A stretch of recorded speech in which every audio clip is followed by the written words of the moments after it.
આપ જોઈ રહ્યા છો Lakhtar news update channel subscribe કરો, નોટિફિકેશન મેળવવા બેલ આઇકોન દબાવો. લખતર તાલુકાના ગણત ગામમાં આમ આદમી પાર્ટી સંગઠન દ્વારા કિસાન નેતા માનનીય રાજુભાઈ કરપડાની અધ્યક્ષતામાં ખેડૂત મિટિંગનું આયોજન કરવામાં આવ્યું.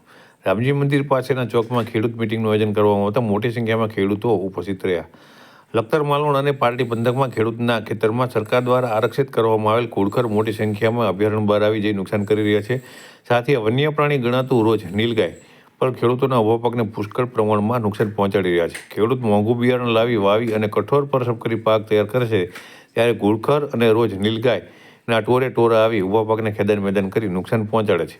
આજે ખેડૂત હાલમાં કાતિલ ઠંડીમાં પાકના રક્ષણ માટે ખેતરમાં રાતોની રાત ઉજાગરા કરી રહ્યો છે. ખેડૂતોની આ વેદનાને વાચા આપવા ઘણાદ ગામે ખેડૂત નેતા રાજુભાઈ કરપડા દ્વારા ખેડૂત મિટિંગ કરી ઘુડખર અને રોજ પ્રાણીની રજા અંતર્ગત અભયારણ્યના જવાબદાર અધિકારીઓને રંજાડ કરતા ઘુડખર અને રોજને નિયંત્રણમાં રાખવા અને તેને યોગ્ય પ્રબંધ કરવા રજૂઆત અને લડત આપશે તેવી ખાતરી આપી હતી.